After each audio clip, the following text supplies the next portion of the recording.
So this one person said, that's right, make Chrismustlist spend some of the YouTube money he's making from exploiting the hoodlums, criminals, and gangsters. Welcome and welcome back to my channel, guys. This is Pebbles. Thank you for always coming back to watch me. If my content interests you, please consider subscribing to my channel. For everyone, don't forget to smash that like button just like you did last time. Look at my views for my last video because you all smashed that like button. Thank you so much. Anyway, it is Monday night and I am late to the party as usual. I don't know how you guys push videos out so quickly. Oh my goodness. By the time I got home and I'm like, okay, let me make this video, everybody was already on it. It's okay though, you know, I still will do my analysis on the Chrismustlist. So we're going to beat this dead horse. We're going to all beat this dead horse, okay? He is our niche right now. So anyway, it has come to my attention that Chrismustlist was released today from the jailhouse floor that he was sleeping on. Well, Trinidad and Tobago don't know freedom is almost Chrismustlist. Hold it, brother, freedom. 10,000 surety bail, 100,000. Freedom. Magistrate sees to release today. Freedom is almost Chrismustlist. Shamo, bang it. Freedom. Soon come around. Bang it. He is now resting comfortably at his attorney's house in a large king-size bed with pillows and blankets. And he also has a swimming pool where he can enjoy himself until Thursday. Yes, guys, Chrismustlist has been granted bail in the sum of $100,000. Okay, wait, I know you guys are like, oh my goodness, I can't believe you have to pay $100,000 to get out of jail. No, he does not, okay? Perhaps he will pay about $1,400, if that much. And that is a drop in the bucket for Chrismustlist, because remember, he is a multi-millionaire with Lamborghinis and tigers, okay? He has mansions and about 4 or 5 cars, allegedly, according to his bestie who deserted him in Trinidad and Tobago. He is a rich man, so please don't worry about the petty change that he will have to pay. Also, people have been sending in their donations. Yes, I said it, the donators, guys. Don't forget about that. So this one person said, that's right, make Chrismustlist spend some of the YouTube money he's making from exploiting the hoodlums, criminals, and gangsters. But, you know, as I mentioned, it's a drop in the bucket for Chris. Paying a $1,400 or $1,500 is nothing, okay, to him, because he's a rich guy. And even if he wasn't, there are people who love him, and you can tell that there are a lot of people. I can say this from what I've seen on the internet and all over. I think it's a 70% love and a 30% dislike for Chrismustlist. Yes, all over the world. In Trinidad as well. The Trinidadians, a lot of the people there, they like him. I don't know why, but a lot of them there, they like him. People from other parts of the world, a lot of them like him as well. So I think it's a 70-30. So guess what? People will donate and get him out of the trouble that he is in. So yeah, don't worry about the petty change that he has to pay for the bail money. So like I said, he's at his attorney's house. And when that was mentioned and it was posted in the news in this big bold letters, I'm like, why in God's heaven did they even release the location of where Chrismustlist is staying? Do you guys believe they should have done that? I think they should not have released the location of where he is staying. It is not a good idea. Not a good idea at all. I don't know why they did that. There is something else that's puzzling to me. There was an article that was released, I think it was yesterday, stating that the TPS have been taking Chris around to the bad areas that he went to identify these people with the GUNS. And apparently that was false rumors that was going around, and they had to quickly make another statement, I think today, stating that this was all false, just to protect Chris, because whoever came up with that rumor didn't realize that they were putting Chris' life in danger. And I'm not sure who came up with that rumor, but someone somewhere started that rumor, and allegedly it was printed in the news media somewhere in Trinidad that the TPS, they are, you know, driving around with Chris to all these bad areas for him to identify these people. Someone came out today to clear the air, to make sure that this rumor doesn't go any further, and the fact that Chris is now not behind bars, so he's not really protected. He's wherever he's staying, you know, they don't want him to become a target, so they had to quickly make the corrections, you know, to tell everyone that that was not true. It was false rumor. In fact, Chris never left the precinct from he got arrested. So I am happy that they made that correction, because honestly, that is kind of scary to put that information out there. You know, you don't want the bad people to think that he's a snitch. So yeah, I'm really glad that they cleared that up. So I'll leave the voice note here where they cleared up that rumor yesterday. Trinidad and Tobago Police Service, TTPS, has denied that Canadian YouTuber Christopher Hughes was taken on a tour of various areas in La Ventil and East Port of Spain on Saturday. Senior TTPS officials told the Sunday Express yesterday that this information was not released through the Corporate Communication Department nor any senior officer involved in the investigation. The Express was told on Friday by two TTPS officers that Hughes was to be taken on a tour of areas in La Ventil and East Port of Spain as the investigation into his videos featuring gang members continue. Hughes, who is better known online as Chrismustlist, is in police custody awaiting his court appearance tomorrow. The TTPS remains a responsible organization and has a duty to ensure the safety of all persons in our custody. Mr. Hughes has not been moved since he was charged. It is unfortunate when such erroneous statements are publicly made, as they put at risk the lives of all involved. Having been charged, Mr. Hughes is presumed to be innocent until proven guilty, a spokesperson for the TTPS said.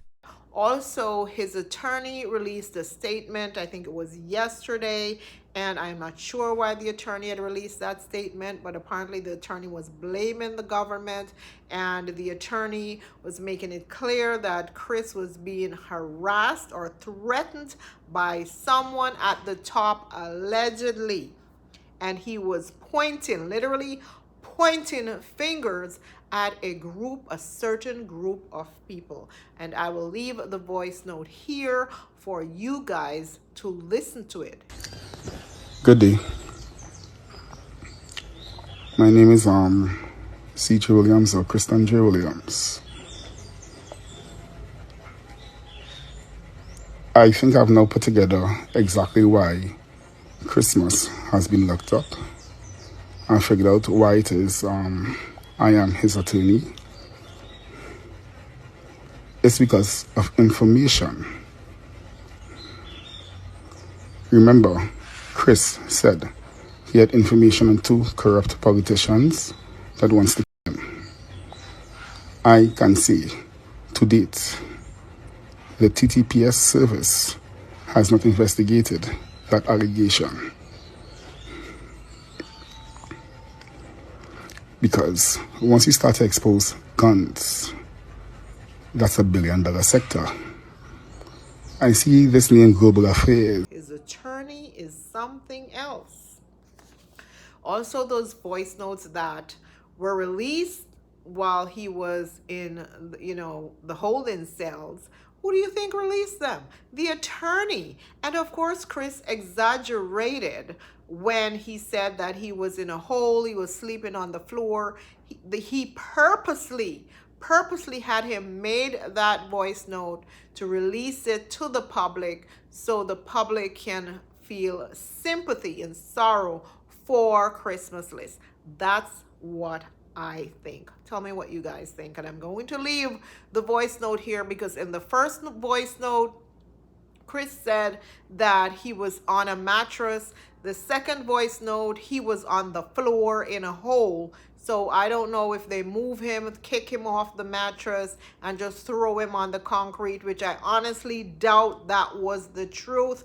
I'll have to see it for myself to believe that they just can throw someone on a concrete with no mattress, no nothing, and you have to lay there on a cold concrete with nothing, not even a piece of cloth.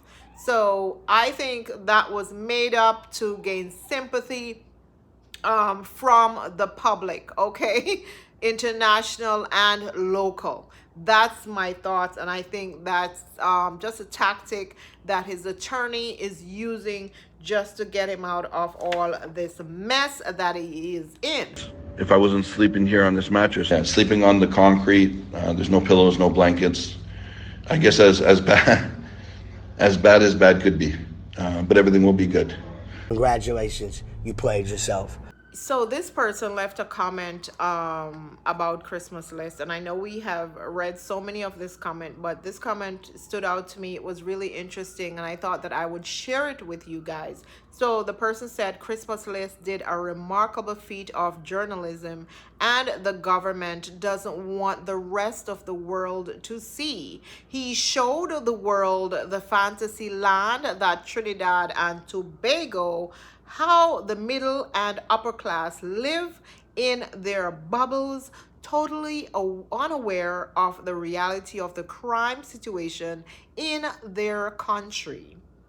With that depth of coverage of gang activities being shared to the public, the government is likely to incite that citizens would turn against them, migrate, riot, divest funds out of the country, and make the situation even worse. I commend him for the efforts he took to show us how deep in the shit we really are. We are number 5 in the world in crime, and our people walk around like sheep ready for the slaughter every day.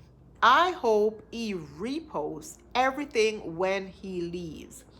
In the eyes of the law, he did not directly engage in gang violence. He just held the camera and observed from an outside perspective. His position was objective and not subjective. Any media coverage of a topic will indirectly increase awareness of that topic. His covering of gang activity may promote rival gang activity, but moreover, it increases the general population's awareness of it. It took a foreigner to do what none of our local journalists would ever do and expose the truth of our country to the world. Thank you for the work that you did, and I hope that your efforts will not go in vain. So that's a comment from someone, and that person went into detail. And, there are a lot of other people who didn't agree with what Chris did, of course, and I think we went through a lot of those comments, that there are a lot of people who are not on his side. So as you listen to that comment and something that person said, and I think it was a lady who actually made that comment, she said it took Chris to come into the community and did that. But how does she know that these people would allow someone from their country to come into their community? Sometimes people trust outsiders more. Sometimes people love outsiders more. And sometimes they put all their trust in outsiders because, especially people like Chris, and it was not just Chris who did interviews with these guys from these rough neighborhoods. Actually, there's another guy that I will post here. He went into a few of the neighborhoods, and of course he sort of blurred out the guns and stuff. He didn't post it. It wasn't as graphic as Chris, but he went into the neighborhoods as well, and he had conversation with these young guys that were all gun toters, you know, and they said that they don't harm visitors, they don't harm tourists. That's what they said, that they can come into their community and nothing will happen to them. They will protect them. So when someone say that it took an outsider to be able to get into those communities and have conversation with these young men, none of us know if they would accept someone from Trinidad or someone from Tobago to, you know, come into their communities and have conversations with them. So we can't sit here and judge, you know. Yeah, sometimes these people will accept someone from outside, like an outsider, love an outsider more than they would love their own people or trust their own people. So perhaps that is one of the reasons why it was so easy for Chris and all these other foreigners to be able to go into these communities and have conversation with these guys. Yeah, post a video here of the other guy that went into the community and listened to what he said, listen to what the young guy said to him. And actually there was a Jamaican who said he's a tourist and he lives in the ghetto with them. And I was shocked because I'm like, why would you leave Jamaica to go to Trinidad to live in the ghetto? It was crazy. And I looked at the guy and I'm like, he looked like he's suffering. I'm like, you think I would leave somewhere like Jamaica to go to another country to suffer? That just doesn't make sense. But hey, a lot of things doesn't make sense in this whole thing. Rico. Guys, that's a kindness in the most notorious hood of Trinidad and Tobago and Caribbean. So if a tourist come here, you'll be safe, no? Yeah. If he's respectful with you and comes here with like... I'm a tourist. From Jamaica. I'm from Jamaica. I'm from Jamaica? Yeah, man. Yeah. You're not from here? No. You live here? Yeah. You prefer here or Jamaica? Yeah. Why? You fall in love? Money. It's better economy here. So, you know, I want to discuss the D and the Coco girl situation and why I think Coco girl had to leave. And I think it's because Coco girl also did some videos with the guys, you know, showing their guns. One even had the gun at her head. And, you know, a lot of people were saying that Chris and Coco girl, they are FBI spies. And so perhaps Coco girl got afraid when someone mentioned to her that she needs to get out of Trinidad and get out of there fast. And I can't blame her, because you never know who may believe those things. And not just, she didn't just have to worry about the cops. She also had to worry about the bad guys, just in case they may think that they are snitch. So I don't blame her for leaving. As for D, listen, D is a black girl. And as she mentioned, that her government really wouldn't even check for her if something happens to her in Trinidad. With Coco girl and Chris, they're fine. You know, their embassies will help them. But D is another story. Also, please remember that D is trying to get a U.S. visa. That's what her aim is right now. So if she gets caught up in that nonsense in Trinidad, she will never get a U.S. visa, okay? So her going to the precinct to advocate for Chris would not help her at all. And let's be real, okay? There are only a few people in this world who I would take a bullet for. And those people are extremely, extremely close to me. Even though Dee says that her and Chris are best friends, they are not best friends. The Marvels are opportunists. They will use you as much as they can.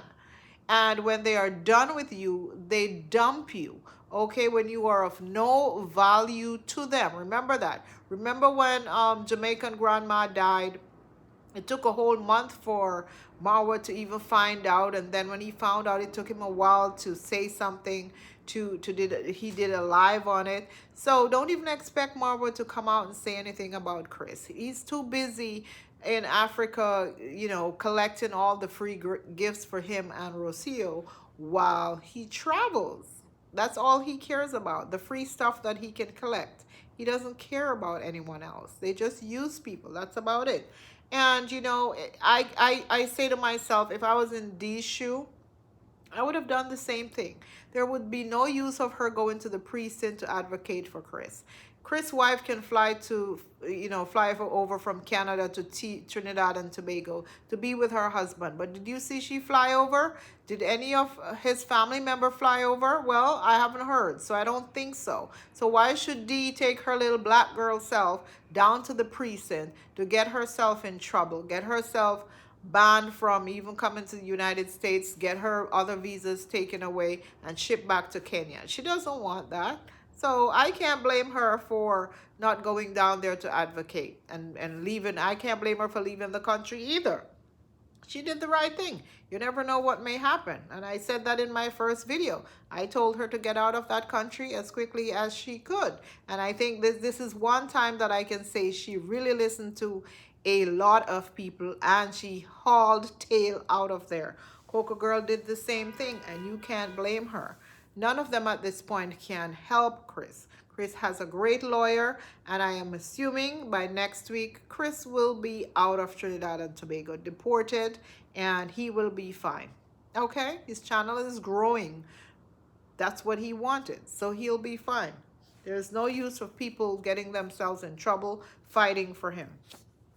That's all I wanted to say about the Dee and the Coco Girl situation. Thank you for always coming back to watch me. See you in my next video. Thank you so much, guys, for always supporting me. I'll see you in my next video. Have a good night, bye, or good morning, or a good day. Bye.